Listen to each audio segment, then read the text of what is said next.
Merci, monsieur le maire, de nous avoir accueillis.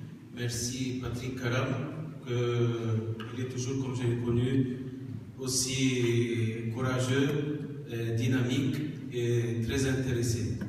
Merci. Merci à vous tous pour votre présence et votre intérêt que vous donnez aux chrétiens d'Orient.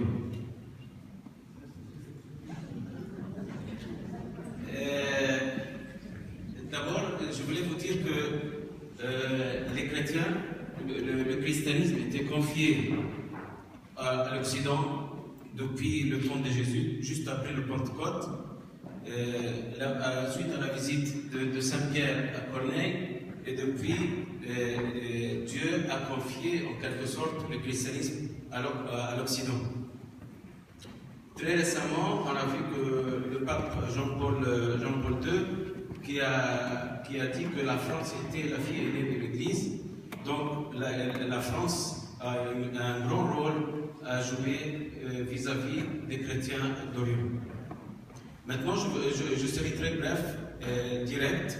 Je parle de cœur à cœur. Je n'ai pas préparé une feuille ou quelque chose comme ça. Je préférais de vous parler de cœur à cœur. La situation maintenant en Égypte. La situation en Égypte, je veux dire que c'est bien amélioré. Après, soi-disant, les élections, et Morsi, le président qui était membre des Frères musulmans, qui était à la tête du gouvernement, comme président, nous tous, on a reçu les nouvelles tristement, et nous tous, on a eu peur, même des musulmans modérés, mais heureusement, ça n'a pas duré qu'un an, et après, le peuple a choisi d'éloigner le président. Maintenant, le président El-Sisi, il a pris des mesures vers une solution radicale, et je vais vous dire que on peut maintenant, la semaine dernière j'étais en Égypte, on peut déjà voir un changement. On peut déjà voir des changements. À mon avis, la solution du Moyen-Orient, pour les chrétiens du Moyen-Orient, ça vient d'Égypte, pour plusieurs raisons. La première, que la minorité chrétienne en Égypte, c'est une grande minorité. Malgré les chiffres falsifiés qui se donnent, c'est dans l'ordre de 20 millions. Alors, 20 millions, il y a récemment, j'ai même reçu des informations que c'était 23 millions. Mais même si on dit 15 millions, ces millions, ils sont une grande minorité de chrétiens de Moyen-Orient. Ça, c'est la première raison. Ils influencent beaucoup la vie politique en Égypte.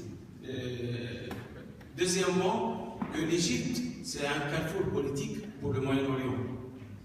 Donc, l'Égypte, avec l'autorité musulmane pour l'imam de l'Azhar, a beaucoup d'autorité sur les musulmans sunnites du monde. Une autorité morale, bien sûr. Et également pour l'Église d'Égypte, le pape Théodoros, qui a aussi une grande autorité morale. Ensuite, ça vient de l'Égypte, dans l'ordre politique, a beaucoup d'influence sur les autres pays tout autour. Il y a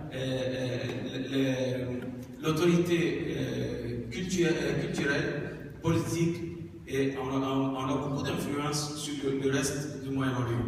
À partir de là, je pense que la situation, comme c'est amélioré en Égypte, on a vu par exemple que le président El-Sisi, il a demandé à Lazare de changer, et ça c'est très important, faites très attention à ça, il a demandé qu'il change le discours religieux. Et changer le discours religieux, ça veut dire qu'il faut supprimer toute la tradition islamique depuis plusieurs siècles. C'est la même tradition que Daesh et Nosra et tous ces organismes prennent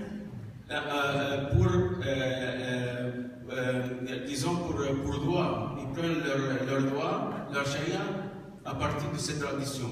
Donc, supprimer ça, parce que d'abord, ce n'est pas propre à l'islam, c'est des interprétations, comme par exemple dans le christianisme, ce qu'on appelle les textes patristiques, les textes des pères, des grands-pères du 5 premiers siècles. C'est exactement la même chose dans l'islam. Alors, ici, il a demandé de l'Azhar de réviser tout ça. En 2 mots, écarter cette tradition, entre guillemets, diabolique, et purifier en quelque sorte l'islam, et que ce soit un islam moderne, présentable au monde occidental et au monde en général.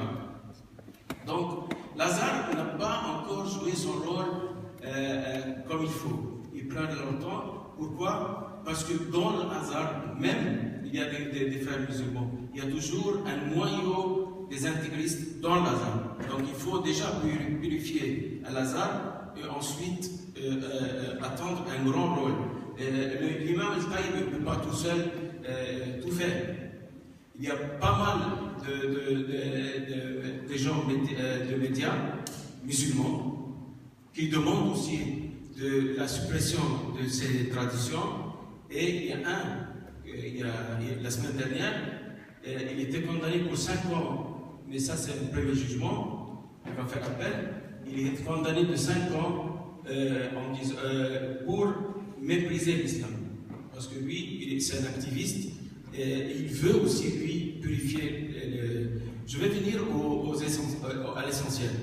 L'essentiel, moi je pense que si la France, par exemple, organise une conférence mondiale, que ce soit l'imam al-Taïb et le pape d'Égypte, le pape Tadros, soient à cette conférence pour changer justement le discours islamique. Parce que les armes, les moyens, les matériels et tout ça, ça peut aider. Mais ce n'est pas la solution. La solution, c'est toujours culturelle. Il faut combattre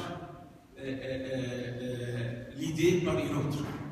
Donc, combattre cet islam,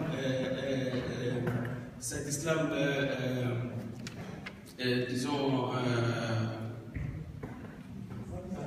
radical, il faut trouver un moyen, il faut présenter un autre islam, purifié de toutes ces traditions.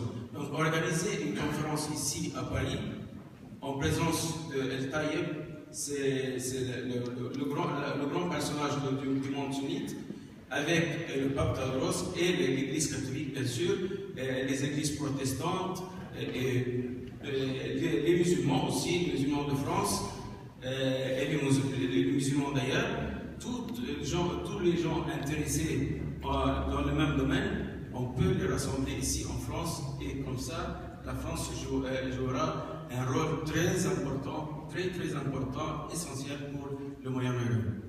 Je vous remercie tous de m'avoir écouté.